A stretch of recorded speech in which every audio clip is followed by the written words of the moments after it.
बंधन, रासायनिक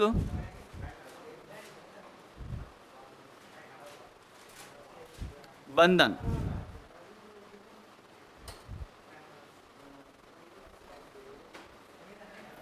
chemical bonding, क्या बोलते हैं इसको भाई? केमिकल बॉन्डिंग, रासायनिक बंधन।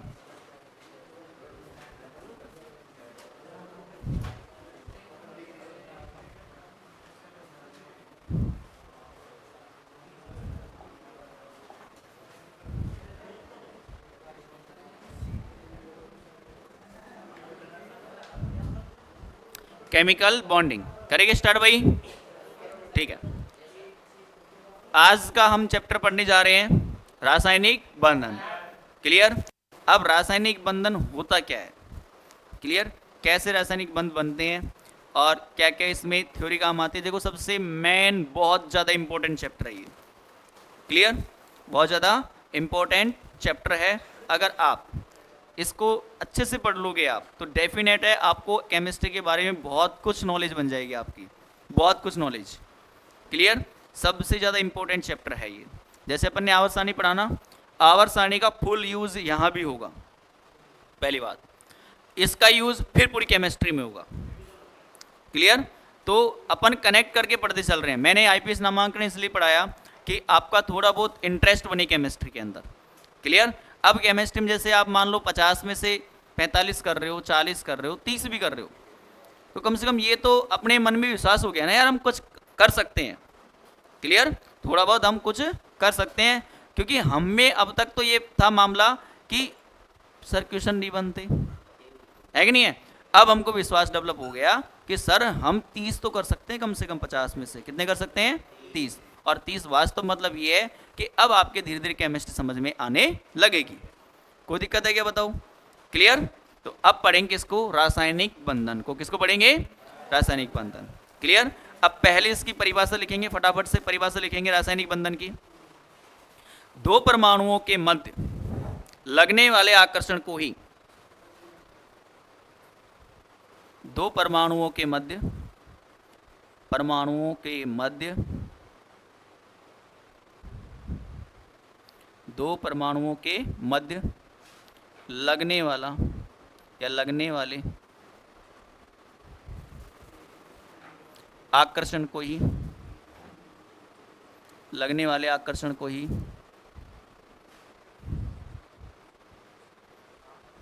आकर्षण को ही रासायनिक बंधन कहते हैं। दो अणुओं के मध्य लगने वाले आकर्षण को ही रासायनिक बंधन कहते हैं। रासायनिक रासायनिक रासायनिक बंधन कहते हैं। ये इसके क्या हो गई भाई? डेफिनेशन। क्या हो गई? परिभाषा। क्या हो गई? परिभाषा। अर्थात दो परमाणुओं के मध्य लगने वाले आकर्षण को ही क्या बोलते हैं? रासायनिक बंधन। आइए बात समझ में। दो परमाणु होंगे, उनके मध्य डेफिनेट एक बंध बनेगा, उसे क्या बोलते हैं? रासायनिक बंधन। क्लियर? ये परिभाषा लिख लिया आपने। ठीक है, नेक्स्ट अपन आखिर परमाणु बंध ही क्यों बनाते हैं, परमाणु बंध ही क्यों बनाते हैं, तो इस बात को लिखो नीचे की लाइन में।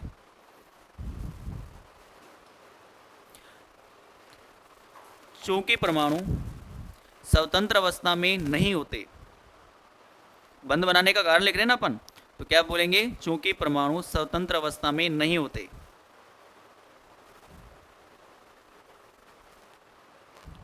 परमाणु स्वतंत्र अवस्था में, पहला पॉइंट तो ये आ गया परिभाषा का। नेक्स्ट पॉइंट क्या है भाई? बंध बनाने का कारण क्या है भाई?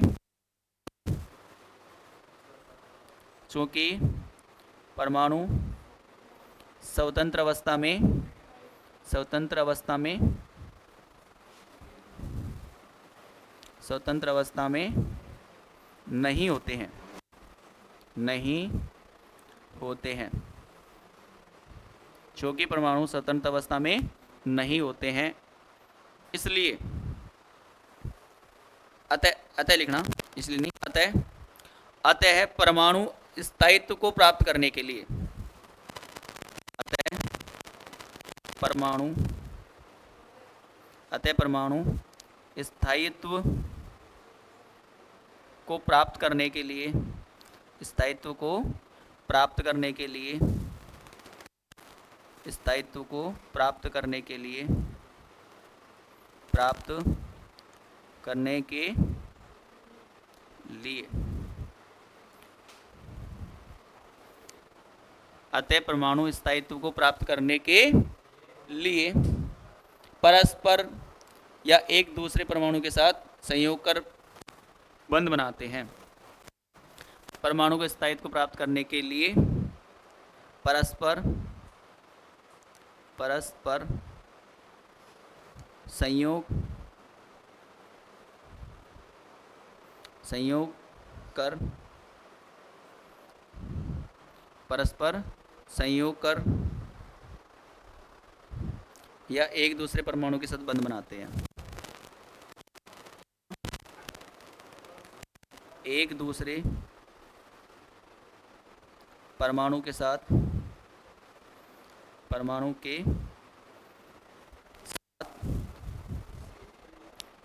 बंध बनाते हैं, बंध बनाते हैं।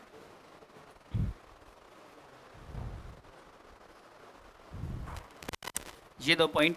परिभाषा कहती है भाई, दो परमाणुओं के मध्य लगने वाले आकर्षण को क्या बोलते हैं? रासायनिक बंधन। अब बात करें सर, रासायनिक बंध ही क्यों बनते हैं? चूंकि परमाणु स्वतंत्र अवस्था में नहीं रहता है। आई क्या बात समझ में? चूंकि परमाणु स्वतंत्र मतलब अकेला नहीं रहता, इसके कारण वो स्थायित्व को प्रदान करने के लिए क्या बनाता है भाई? परमाणु को स्थायित्व प्राप्त करने के लिए परस्पर संयोग करता है परमाणु के साथ, या फिर दूसरे परमाणु के साथ क्या करता है? संयोग। और क्या बनाता है भाई? बंध बनाता है। क्लियर? तो आई बात समझ में? बंध बनाने का मतलब ही क्या है कि परमाणु स्वतंत्र अवस्था में नहीं होता है, पहली बात। दूसरी बात, किसको प्रदान करता है? वो स्थायित्व को। किसको प्राप्त करता है? स्थायित्व। कोई भी परमाणु स्थायित्व प्राप्त करने के लिए क्या बनाता है? बंध। आई क्या बात समझ में? उतार लो इसको।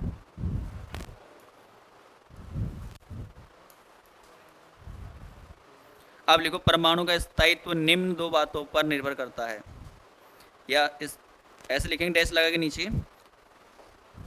निम्न दो अवधारणाओं के अनुसार, निम्न दो अवधारणाओं के अनुसार परमाणु के स्थायित्व की व्याख्या की जा सकती है। निम्न दो अवधारणाओं के अनुसार परमाणु के स्थायित्व की व्याख्या की जा सकती है। निम्न दो अवधारणाओं के अनुसार परमाणु के स्थायित्व की व्याख्या की जा सकती है। निम्न दो अवधारणाओं के अनुसार, दो अवधारणाओं के अनुसार, अवधारणाओं के अनुसार, के अनुसार परमाणु के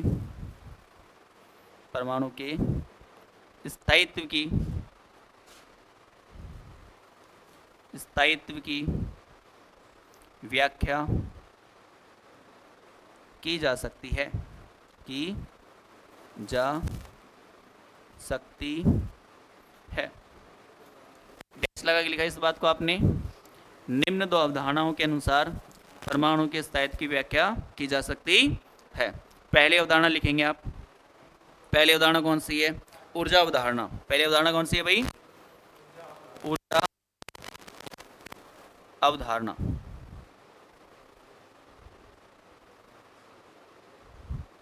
ऊर्जा अवधारणा पहली कौन सी है भाई? ऊर्जा अवधारणा। देखो क्या होती है ऊर्जा अवधारणा, देखेंगे अपन। परमाणु जब स्वतंत्र अवस्था में होता है, परमाणु जब अकेला होता है तो उसकी ऊर्जा बहुत ज्यादा होती है। क्या होती है भाई? बहुत ज्यादा। क्लियर? जब परमाणु किसी अन्य परमाणु से संयोग करता है, जब परमाणु किसी अन्य परमाणु से क्या करता है? संयोग करता है, तो उस टाइम पे उस जो परमाणु है उसकी ऊर्जा क्या हो जाती है? कम। क्या हो जाती है?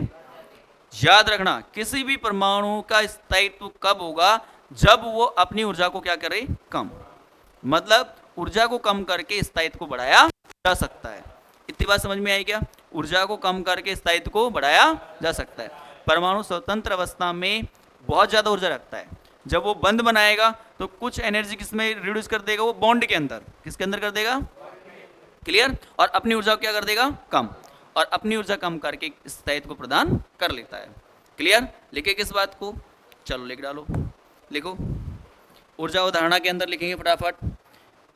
परमाणु की ऊर्जा अधिक होती है, परमाणु ऐसे लिखो, परमाणु की ऊर्जा स्वतंत्र अवस्था में अधिक होती है, या स्वतंत्र अवस्था में, स्वतंत्र अवस्था में, स्वतंत्र अवस्था में, स्वतंत्र अवस्था में परमाणु की ऊर्जा, परमाणु की ऊर्जा, स्वतंत्र अवस्था में परमाणु की ऊर्जा अधिक होती है, स्वतंत्र अवस्था में परमाणु की ऊर्जा अधिक होती है। अंडरलाइन कर देना, ये बहुत ज़्यादा इंपॉर्टेंट है। स्वतंत्र अवस्था में परमाणु की ऊर्जा क्या होती है भाई, अधिक होती है। इसलिए क्या हो गया,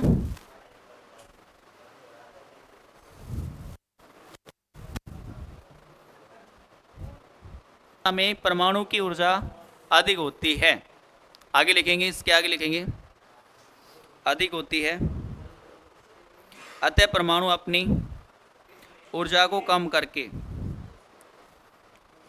अधिक होती है, यहां तक लिखिए, स्वतंत्र अवस्था में परमाणु की ऊर्जा अधिक होती है,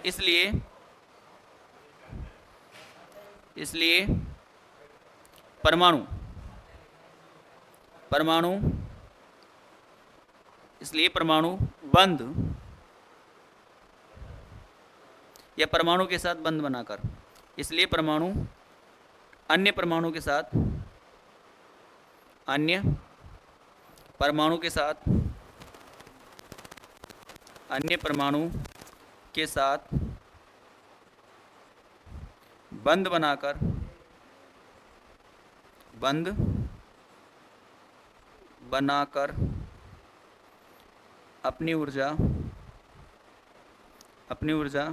को कम करता है, को कम करता है तथा स्थायित्व भी प्रदान करता है, स्थायित्व को भी प्रदान करता है, या स्थायित्व को भी प्राप्त करता है, स्थायित्व को भी प्राप्त करता है।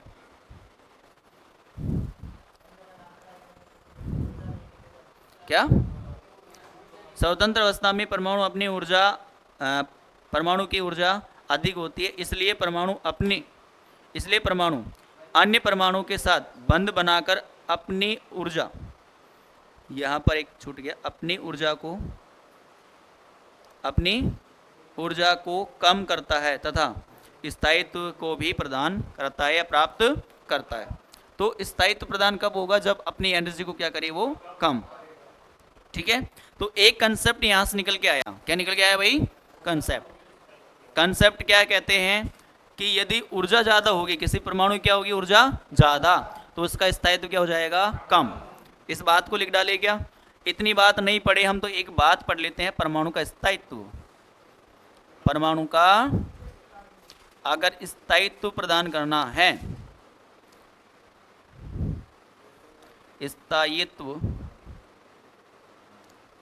इनवर्सली क्या होगा भाई,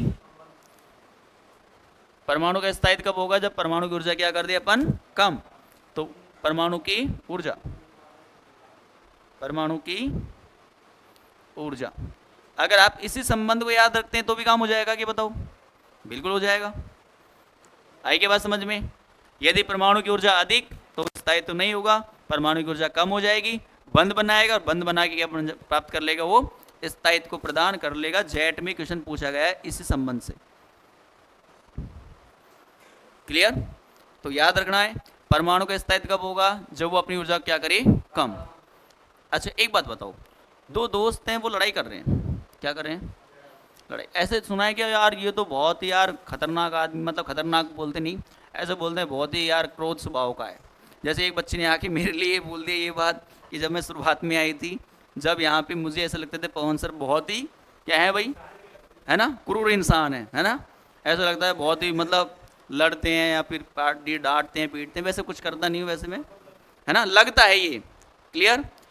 तो कोई भी आदमी अगर अपने को लगे कि यार क्रूर है यार, है कि नहीं है, अगर वो मान लो किसी लड़ाई के क्षेत्र में भग गया वो, है कि नहीं है, तो वो और भी ज़्यादा हो जाएगा वो, है कि नहीं, उसके भाव ऑटोमेटिक निकल जाएंगे फिर। और मान लो कहीं भक्ति भाव में पहुंच गया तो फिर वो न्यूट्रल होने लगेगा। आई की बात समझ में।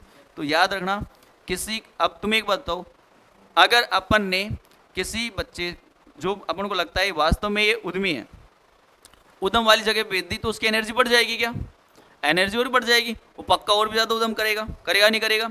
और हमने ऐसे बच्चों के साथ डाल दिया जो बच्चे खेलते हैं जिनको कोई मतलब नहीं लड़ाई से, एक दिन लड़ाई करेगा, 2 दिन करेगा, फिर वो सोचेगा यार कोई लड़ाई नहीं करता मेरे से, फिर वो अपने गुस्से को त्यागना स्टार्ट कर देगा। क्या करेगा भाई, त्यागना। और वो भी ऐसे बन जाएगा नॉर्मल। इसका मतलब क्या हुआ, उसने एनर्जी को कम किया, क्या किया भाई, ऊर्जा को कम। क्लियर।